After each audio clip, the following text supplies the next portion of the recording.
देखो बच्चों, next class में हम लोगों ने एस्केप सीक्वेंस करैक्टर के बारे में डिस्कस किया था कि सी प्लस प्लस के अंदर जब आप प्रोग्राम बनाते हो तो आप अगर आउटपुट में कोई फॉर्मेटिंग करना चाहते हो या आप आउटपुट को कुछ अलग अंदाज में देखना चाहते हो तो आप आउटपुट के अंदर फॉर्मेटिंग कर सकते हो। इसके लिए हम कुछ स्पेशल करैक्टर्स का यूज कर रहे थे जिन्हें हम क्या कह रहे थे, एस्केप सीक्वेंस करैक्टर्स कह रहे थे, जिसमें हमने काफी सारे एस्केप सीक्वेंस करैक्टर्स डिस्कस किए थे। आज जो हम टॉपिक डिस्कस करने जा रहे हैं वो आपके इस सी प्लस प्लस जो लैंग्वेज है उसका बेस है, क्योंकि इस टॉपिक के बगैर सी प्लस प्लस को या उसके जो मेन फंडामेंटल्स है, जो रूल्स है, प्रोटोकॉल्स है, उनको समझ पाना मुश्किल रहेगा।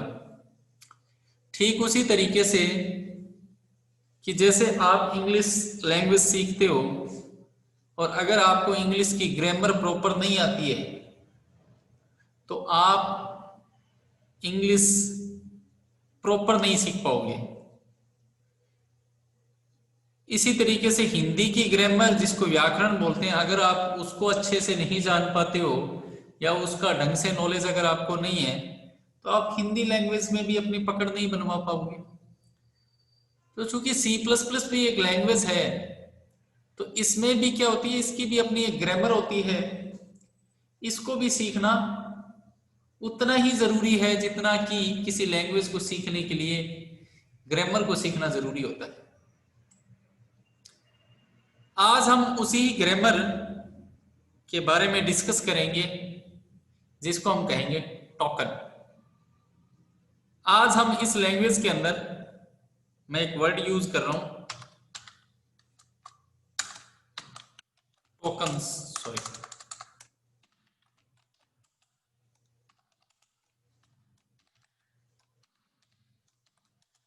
टोकन्स।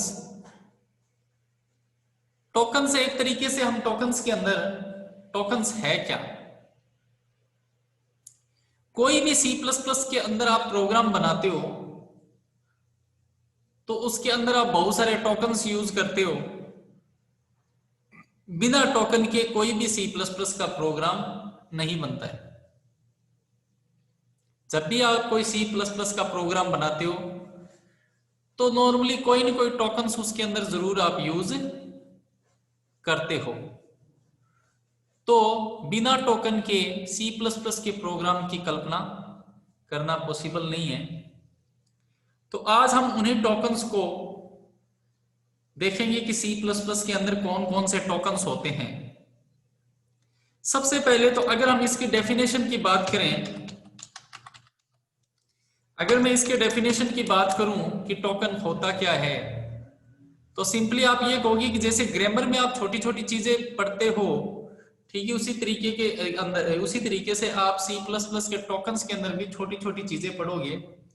तो अगर हम टोकन के डेफिनेशन की बात करें तो टोकन के डेफिनेशन में हम ये कह सकते हैं कि टोकन जो है वो सी प्लस प्लस के प्रोग्राम का सबसे स्मॉलेस्ट एलिमेंट होता है। क्या लिखेंगे? Token is a smallest element of a C plus plus program. Token क्या है? सी प्लस प्लस के प्रोग्राम का सबसे छोटा एलिमेंट होता है। कई बार एग्जाम में क्वेश्चन आता है व्हाट इज टोकन, तो आपको सिंपली बता देना है कि सी प्लस प्लस के प्रोग्राम का जो सबसे स्मॉलेस्ट एलिमेंट है, सबसे छोटा एलिमेंट है, उसको क्या कहते हैं? टोकन कहते हैं। ठीक है, अब बात करते हैं कि चलो ठीक है, टोकन तो समझ में आ गया कि भाई टोकन क्या होता है। अब क्वेश्चन ये बनता है कि ये टोकन्स कितने टाइप के होते हैं, ये टोकन कितने टाइप्स के होते हैं। तो अब हम टाइप्स के बारे में डिस्कस करेंगे।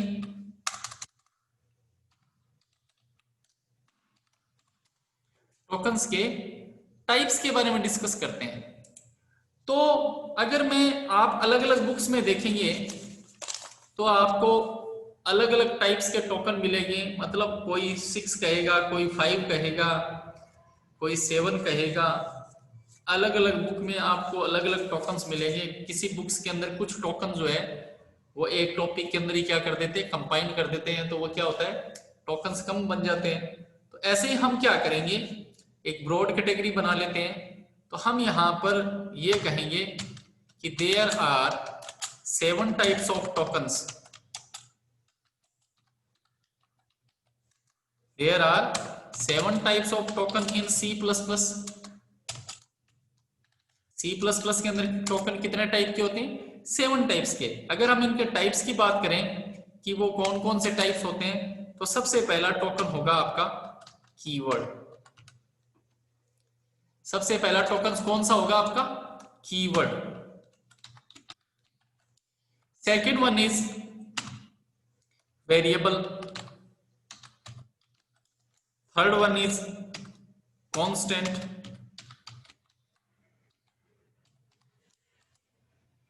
Fourth one is operators.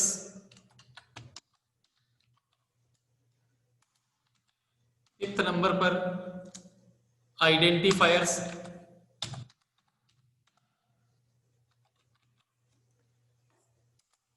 Six number पर आपका आ जाएगा लिटरल्स। और सेवंथ नंबर पर आपका आ जाएगा सेपरेटर्स।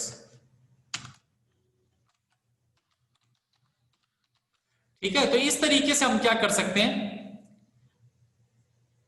टोकन्स को 7 कैटेगरी में डिवाइड कर सकते हैं। कौन कौन सी कैटेगरी होगी, number 1 variable keyword, number 2 variable, number 3 constant, number 4 operators, number 5 identifier, number 6 literals and number 7 separators. तो टोकन जो है वो किसी भी प्रोग्राम की सबसे स्मॉलेस्ट यूनिट होती है। C++ के प्रोग्राम का सबसे स्मॉलेस्ट एलिमेंट होता है। टोकन को हम 7 कैटेगरी में डिवाइड कर सकते हैं, keyword, variable, constant, operators, identifiers, literals and separators.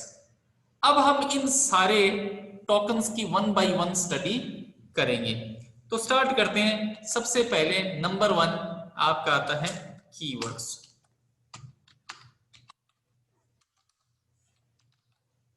सबसे पहले हम क्या डिस्कस करेंगे, कीवर्ड्स के बारे में डिस्कस करेंगे कि कीवर्ड क्या होता है।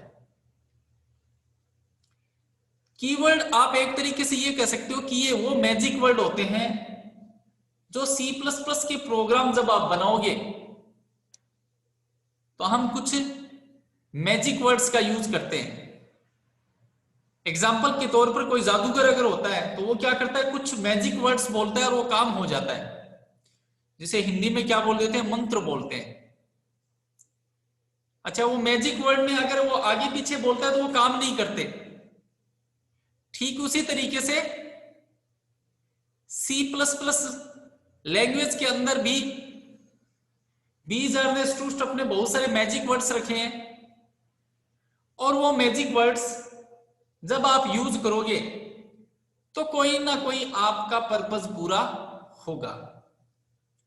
अब ये मैजिक वर्ड ऐसे वर्ड है, आपको उनको जैसा दिया गया है वैसा ही यूज करना पड़ेगा। आप उनकी स्पेलिंग में मिस्टेक नहीं कर सकते। तभी अगर आप सही लिखोगे तभी काम करेंगे, नहीं तो आपका प्रोग्राम ही नहीं चलेगा, एरर आ जाएगी प्रोग्राम में। तो आप यहां पर ये कहोगे कि कीवर्ड्स क्या होते हैं, कीवर्ड्स आर रिजर्व वर्ड्स, या मैं मैजिक वर्ड्स भी बोल सकता हूं। Keywords are reserve words which have some specific meaning. Keywords are reserved words which has some specific meaning. Keywords way reserve word होते हैं जिनका क्या होता है, कुछ स्पेसिफिक मीनिंग होता है। ठीक है, आपको उनको क्या करना होता है, एज इट इज यूज करना होता है। हम उनकी स्पेलिंग में मिस्टेक नहीं कर सकते। तो कीवर्ड्स वे रिजर्व वर्ड होते हैं जिनका क्या होता है, कुछ स्पेसिफिक मीनिंग होता है, कुछ विशेष मीनिंग होता है। तो अब अगर हम बात करें कि सर ये कीवर्ड्स कितने टाइप के होते हैं, कौन कौन से कीवर्ड्स होते हैं सी प्लस प्लस में, तो अगर आप अलग अलग बुक में जाओगे तो आपको किसी में आपको कहेंगे 32 कीवर्ड्स होते हैं, है ना। तो क्योंकि जैसे जैसे लेटेस्ट वर्जन आ रहा है तो इसमें कीवर्ड्स क्या है, ऐड होते जा रहे हैं। तो मैं यहां पर ये कह सकता हूं कि आप अगर एग्जाम में अगर आपके आता है तो आप ये कह दोगे कि भाई सी प्लस प्लस के अंदर जो है मोर देन 32 कीवर्ड्स होते हैं, क्योंकि डेट बहुत सारे कीवर्ड्स जो है वो नए अटैच हो गए हैं। तो आप हो सकता है आपको सारे कीवर्ड्स याद ना रहे, तो आपको ये याद रखना है कि भी कीवर्ड्स जो है आप सिंपली ये कह दोगे कि there are more than 32 keywords in C plus plus. C plus plus के अंदर मोर देन 32 कीवर्ड्स होते हैं। अब हम बात करते हैं कि वो कीवर्ड्स कौन कौन से होते हैं। अगर इन कीवर्ड्स की बात करें तो मैं कुछ कीवर्ड्स लिख देता हूं, जैसे आपका हो गया auto, break, case, catch, char, class. इन सारे कीवर्ड्स को अपन यूज करेंगे। Const, default, delete, do, double, else, okay, else हो गया। इसके अलावा अगर अपने बात करें इनम, इनम हो गया, एक्सटर्न हो गया, ठीक है। मैं ज्यादा से ज्यादा कीवर्ड लिख देता हूं यहां पर, फॉर, फ्रेंड, गो टू,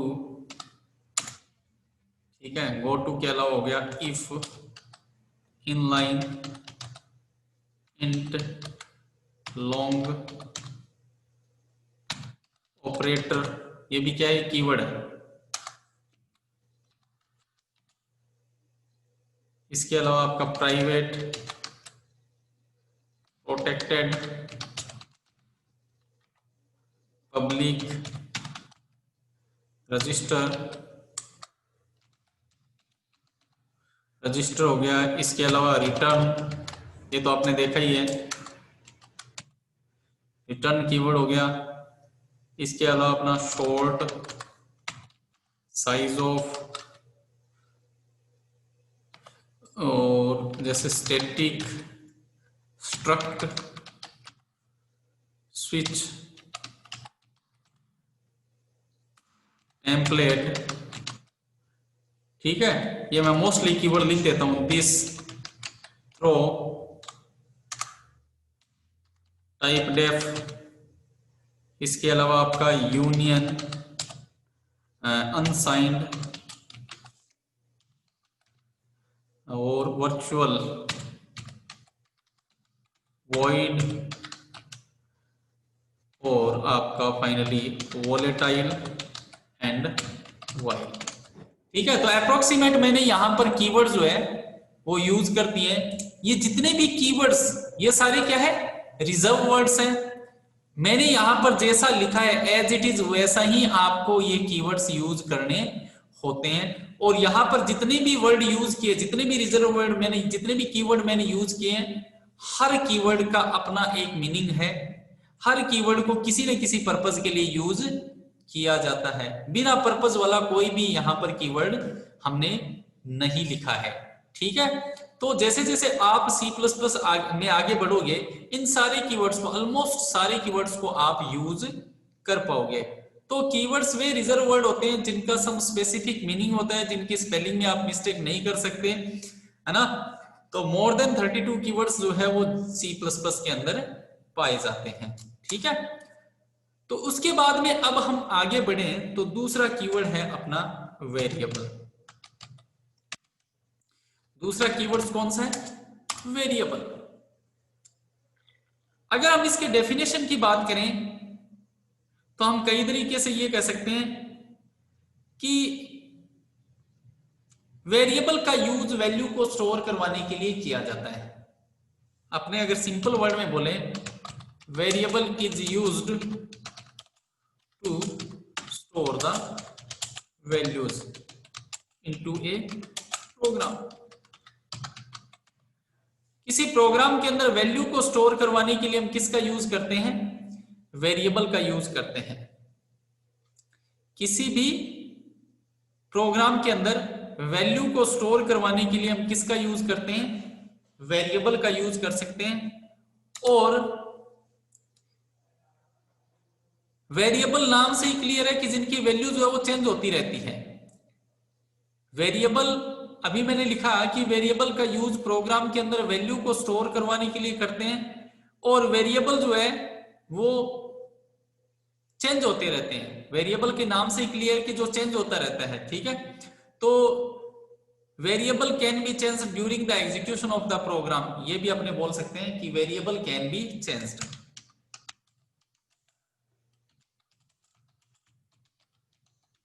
मतलब वेरिएबल की जो वैल्यू है वो चेंज होती रहती है। तो सिंपली आपको इसमें न जाकर के सिर्फ आपको इतना ही याद रखना है कि वेरिएबल का यूज प्रोग्राम के अंदर वैल्यू को स्टोर करवाने के लिए किया जाता है, ठीक है। फॉर एग्जाम्पल, जैसे मैं अगर आपकी बात करूं, अगर हम एग्जाम्पल की बात करें कि जैसे एग्जाम्पल के तौर पर मुझे एक प्रोग्राम के अंदर एक वैल्यू स्टोर करवानी है 10। क्या वैल्यू स्टोर करवानी है? 10। तो मैं क्या लूंगा? एक वेरिएबल लूंगा और ये लिख दूंगा a इज इक्वल टू 10। तो इसका मतलब ये हुआ कि ये जो वैल्यू 10 है वो मैंने किसके अंदर स्टोर करवा दी? एक वेरिएबल a के अंदर स्टोर करवा दी। मैंने जो ये वैल्यू ली है 10, ये किसके अंदर स्टोर करवा दी? एक वेरिएबल लिया है a, और उस वेरिएबल a के अंदर मैंने इस वैल्यू को स्टोर करवा दिया। एक चीज और ध्यान रखना कि वेरिएबल का एक यूज और है कि जब आप कोई वेरिएबल लेते हो तो उस नाम की मेमोरी के अंदर क्या बन जाती है? एक लोकेशन बन जाती है। जैसे आपने लिया ना a, तो a नाम की मेमोरी में क्या बन गई? एक लोकेशन बन गई। a नाम की मेमोरी में क्या बन गई? एक जगह बन गई, ठीक है। और जब आप लिखते हो a इज इक्वल टू 10, तो इसका मतलब हो गया उस a नाम की जगह के अंदर आप क्या स्टोर करवा रहे हो? 10 स्टोर करवा रहे हो। तो a इज इक्वल टू 10 का मतलब हुआ कि 10 एक वैल्यू है जो आपने किसके अंदर स्टोर करवाई है? a के अंदर स्टोर करवाई है। तो यहां पर मैं सिंपली वेरिएबल के बारे में एक बात और लिख सकता हूं कि वेरिएबल जो है वो मेमोरी के अंदर एक लोकेशन को रिप्रेजेंट करता है। जब भी आप कोई वेरिएबल लोगे तो उस नाम की मेमोरी में क्या बन जाएगी? एक कंप्यूटर की मेमोरी में एक जगह बन जाएगी, और जब आप वैल्यू स्टोर करवाते हो तो उस मेमोरी के अंदर, उस जगह के अंदर वो वैल्यू स्टोर हो जाती है। तो अपने एक बात और लिख सकते हैं, variable represent the name of memory location. Variable represent the name of the memory location. Represent the name of the memory location. Variable का जो नाम है वो मेमोरी के अंदर लोकेशन को रिप्रेजेंट करता है। इतना क्लियर है? यस और नो?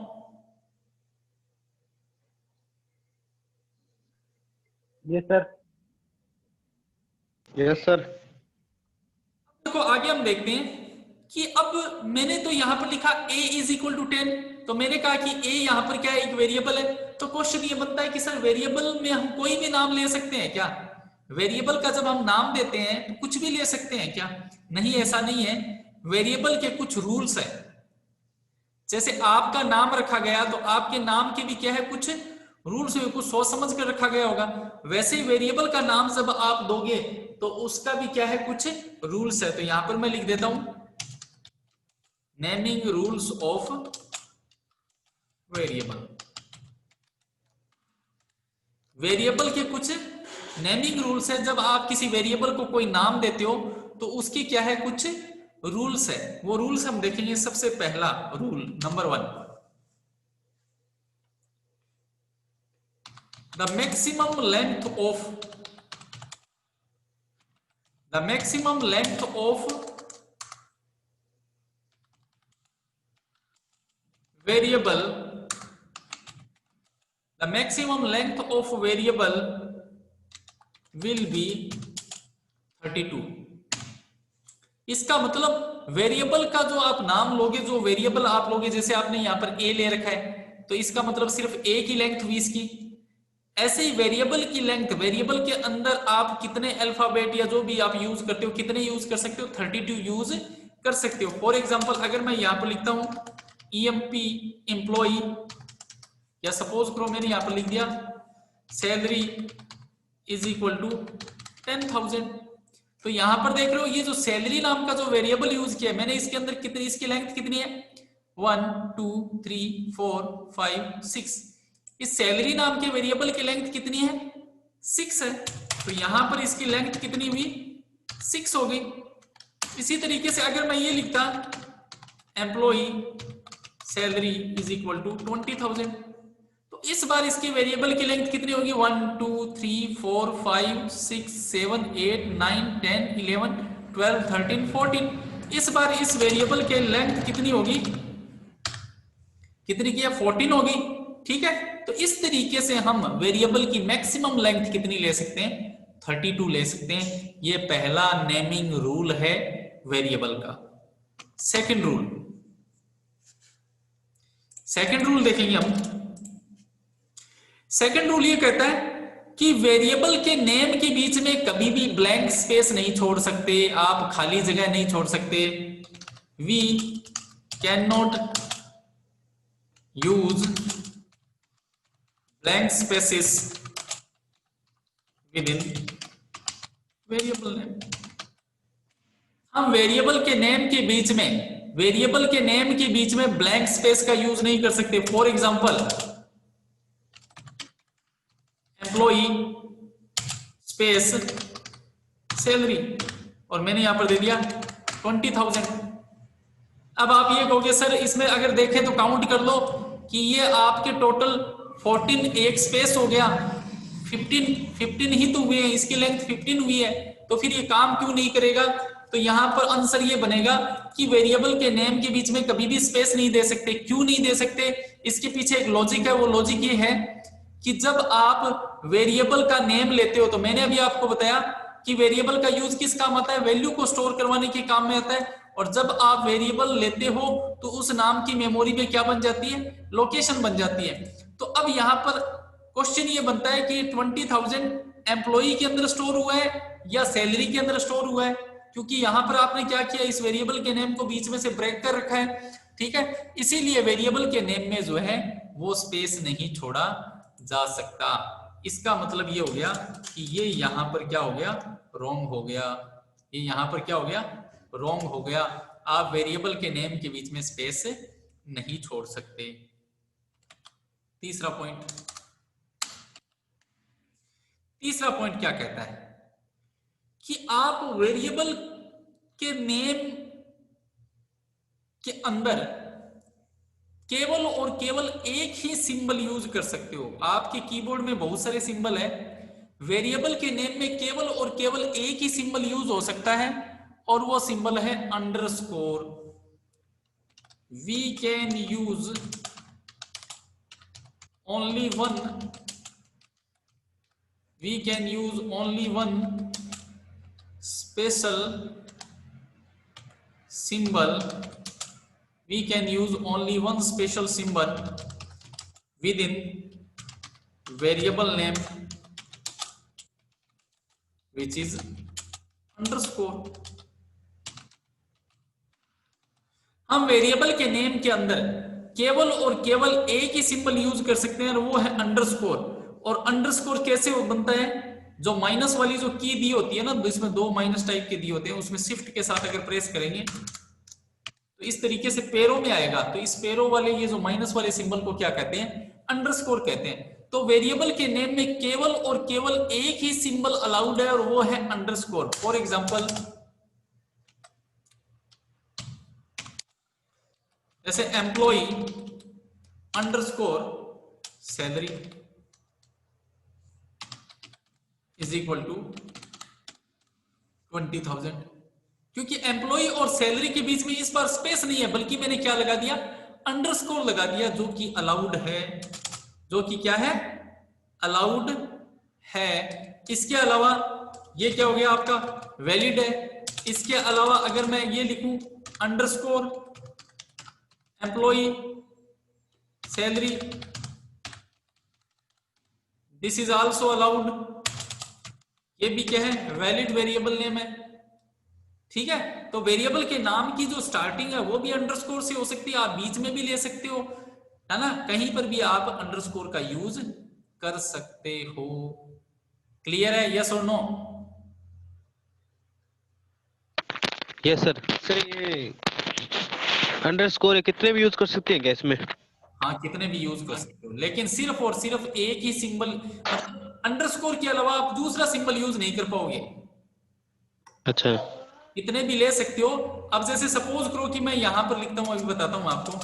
जैसे सपोज करो आपने लिखा employee has salary is equal to 20,000, this is invalid. ये आपका ये स्टेटमेंट आपके प्रोग्राम के अंदर क्या देगा, एरर देगा, क्योंकि हम वेरिएबल के नेम में केवल और केवल एक ही स्पेशल सिंबल यूज कर सकते हैं और वो है अंडरस्कोर। आप ये भी नहीं ले सकते, आप ये भी नहीं ले सकते कि आपने कहा employee at the rate salary, आप कहोगे सर ये तो मेल आईडी में लेते हैं, ये भी इनवैलिड है। Variable name can only allowed one special symbol, one and only one special symbol which is underscore. Underscore के अलावा कोई भी स्पेशल सिंबल वेरिएबल के नेम में अलाउड नहीं होगा। क्लियर है, यस और no? Yes Yes, sir. sir. Okay,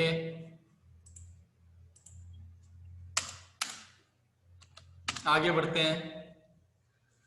अभी तक आपने देखा कि वेरिएबल के नेम की maximum length 32, we can not leave blank spaces within variable name and we can only use one special symbols which is underscore into variable name. इसके अलावा एक रूल और है कि हम वेरिएबल के नेम की स्टार्टिंग, वेरिएबल की स्टार्टिंग कभी भी न्यूमेरिक वैल्यू से नहीं कर सकते। वेरिएबल के नेम की स्टार्टिंग कभी भी वेरिएबल के नेम की स्टार्टिंग कभी भी न्यूमेरिक वैल्यू से नहीं की जा सकती। तो आप ये कहोगे न्यूमेरिक वैल्यू या number is not allowed, number is not allowed at the beginning of variable. Variable के नाम की बिगिनिंग पर, स्टार्टिंग पर, इनिशियल पर हम नंबर यूज नहीं कर सकते। फॉर एग्जाम्पल जैसे मैंने यहां पर लिखा 9 EMP salary is equal to 10,000, this is wrong.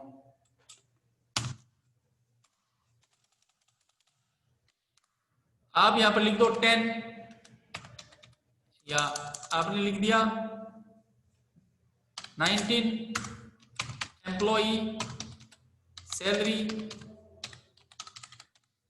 This is also wrong because we cannot use number before the variable name, or we can say that we cannot start the variable name with numeric values, चाहे वो point वाली हो चाहे वो बिना point वाली हो। आप न्यूमेरिक वैल्यू का यूज वेरिएबल के नेम की स्टार्टिंग पर नहीं कर सकते। अगर मैं ऐसे लिखूं, जैसे अगर मैं ये लिख देता,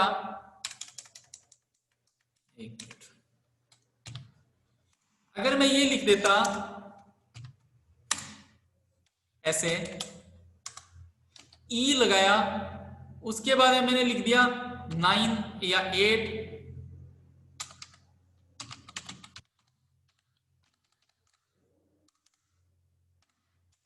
this is allowed here, this is valid statement, this is valid statement because we can use numeric value within variable name.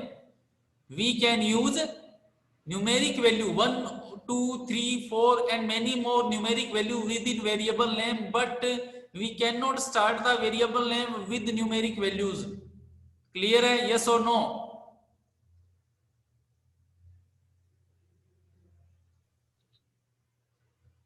Yes sir. भाई आप जो है ना, जैसे मान लो ये लिखा मैंने, इसमें लिख दिया मैंने 99 salary, this is also valid because we can use numeric value also within the variable name. We can use numeric value underscore, we can use numeric value underscore within the variable name, but we cannot start the variable name with numeric value. We can start the variable name with underscore. हम underscore का use कर सकते हैं variable की name की starting पर, but numeric value हम starting में यूज नहीं कर सकते। आप बीच में ले लो, एक अल्फाबेट के बाद ले लो, चलेगा। ठीक है, these are the naming rules of variable name. Clear है? यस और नो? Yes sir. आगे बढ़े? हाँ सर। ओके, तो ये हो गया आपका सेकंड नंबर टोकन वेरिएबल। अब हम थर्ड पर आते हैं, कांस्टेंट। अब हम किस पर आते हैं? थर्ड नंबर जो आपका टोकन है, और वो कौन सा है? कांस्टेंट। नाम से ही क्लियर है, कांस्टेंट। आपने पाई का नाम सुना है? पाई, पाई का नाम सुना है क्या? Yes sir. Yes sir. Yes sir. एक मिनट, पाई क्या होता है? कौन बताएगा? आप बताओ। पाई ऐसे तो वो होता है, नाप भी होता है, और पाई एक वैल्यू होती है मैथ्स में। कितनी होती है? 22/7। हाँ, 22 डिवाइड बाई 7, 3.14 समथिंग। ओके। हाँ यस सर। हाँ, तो क्या आप इसको चेंज कर सकते हो? No sir. फिक्स वैल्यू है ना ये पाई की, हाँ। तो इसका मतलब वो क्या है? कांस्टेंट है। इसका मतलब क्या हो गया? कांस्टेंट। आप लोग हिंदी में, अगर कोई हिंदी भाषी स्टूडेंट है तो वो ये कह देगा अचर। समझ में आई बात? तो वो क्या है? कांस्टेंट वैल्यू है।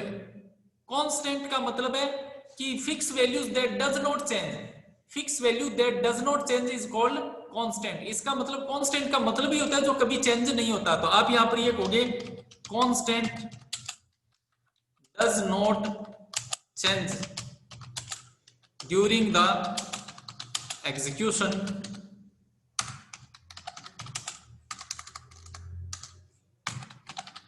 of the program। आप यहां पर ये कह रहे हो कि कांस्टेंट प्रोग्राम को रन करवाने के दौरान चेंज नहीं होते। कांस्टेंट वे फिक्स वैल्यूज होती है जो प्रोग्राम के रन करवाने से पहले भी वही होती है और बाद में भी क्या होती है? वही होती है। कांस्टेंट कभी भी चेंज नहीं होते।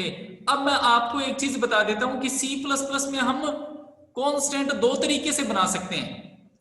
We can create constant in 2 ways in C++। हम C++ के अंदर कांस्टेंट कितने तरीके से बना सकते हैं? 2 तरीके से। एक तो होता है बाय यूजिंग कॉन्स्ट कीवर्ड।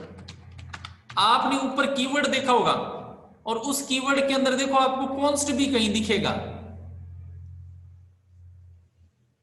मैंने आपको बताया था हर कीवर्ड का क्या है? एक मीनिंग है। कॉन्स्ट भी कहीं ना कहीं यूज किया होगा मैंने। हाँ, ये रहा कॉन्स्ट कीवर्ड है ना ये। हाँ, कॉन्स्ट कीवर्ड। तो यहां पर हम ये कह रहे हैं कि आप जो है वो कांस्टेंट C++ के अंदर 2 तरीके से बना सकते हैं। एक तो बाय यूजिंग कॉन्स्ट कीवर्ड और दूसरा है by using hash define processor. ये भी क्या है? एक जैसे हैश इंक्लूड प्री प्रोसेसर है, डायरेक्टिव है, वैसे ही हम हैश डिफाइन का भी यूज करते हैं प्री प्रोसेसर। हैश डिफाइन का फॉर एग्जांपल मैं आपको एक बता देना चाहता हूं, हम आगे चलकर पढ़ेंगे क्योंकि हमने अभी डेटा टाइप नहीं पढ़ा है। फॉर एग्जांपल कि सपोज करो कि ये एक वेरिएबल है x और मैंने इसके अंदर वैल्यू डाली है 10। ये एक वेरिएबल है x। अब x नाम की मेमोरी में जगह बन गई और उसमें क्या चला गया? 10 चला गया। अब इस वेरिएबल को मैं चेंज कर सकता हूं, इसके अंदर मैंने डाल दी 20, तो अब वो जो जगह x नाम की थी जहां पर 10 स्टोर था, अब क्या हो गया 20 स्टोर हो गया। लेकिन अगर मैं इसको कांस्टेंट बनाना चाहता हूं तो मैं क्या यूज करूंगा, कॉन्स्ट कीवर्ड यूज कर दूंगा। अभी मैंने डेटा टाइप पढ़ाया नहीं है, नहीं तो हम क्या करेंगे कि x जो है वो किस टाइप का वेरिएबल है, इंटीजर टाइप का। तो अब मैंने एक बार इस डेटा टाइप पर ध्यान ना दे, सिर्फ ये माने कि मैंने क्या लिखा x इज इक्वल टू 10, तो x जो पहले वेरिएबल था अब क्या बन गया, कांस्टेंट बन गया। इसका मतलब ये हो गया अब मैं x के अंदर दूसरी वैल्यू डालता हूं और प्रिंट करवाता हूं x को, तो पहली बात तो क्या आ जाएगी, एरर आ जाएगी कि आपने x को कांस्टेंट बना रखा है, फिर x के अंदर आपने मॉडिफाई करने की कोशिश क्यों की। कांस्टेंट कभी भी चेंज नहीं हो सकते, कांस्टेंट में मतलब आपने x के अंदर एक बार 10 डालकर कॉन्स्ट लगा दिया, इसका मतलब ये फिक्स हो गया, आप इसको चेंज नहीं कर सकते। ये बात क्लियर है या नहीं है, यस और नो?